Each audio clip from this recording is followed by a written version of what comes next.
मतदान केंद्रों पर बीजेपी उम्मीदवार माधवी लाता का जबरदस्त हंगामा। आप देख सकते हैं वीडियो में किस तरह बुर्का हटाकर महिलाओं का वोटर आईडी कार्ड चेक करती आई नजर। तो फिर इलेक्शन कमीशन और सेंट्रल फोर्स का क्या काम।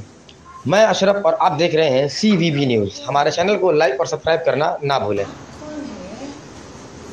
आपका दूसरा आधार कार्ड है आपका?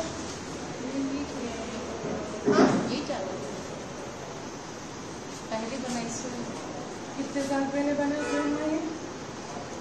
तो 38 इंडिया में तो 44 इंटी वयसु మేడం అదర్ టైంలో ఇలా ఉన్నాక డిలీట్ అయిందనేసి ఉందా ఉంది డిలీట్ అయిపోయింది అమ్మ పంపించేసి నేను పెళ్లి చేశాను మేడం డిలీట్ అయ్యింది మండలిసిన ఫ్రెండ్ ఉంది ఈడనే ఉంది లేదని చెప్తున్నాను మేడం ఇది తీసుకొని ఇంటి ఫైండ్ అవుట్ అవ్వదు దీని ఫోటో తీసుకోండి ఇది కనుక్కోవాలి మేడం చెక్ చేసుకున్నాను మేడం ఇంతమంది అడిగితే తీయనని చెప్పి ఒక్క నిమిషం అమ్మా ఎక్కడి నుంచి కదా గవర్నమెంట్ నుంచి కదా ముందు నేనే నమ్మకూడదు గుర్తుపెట్టుకోవాలి నువ్వు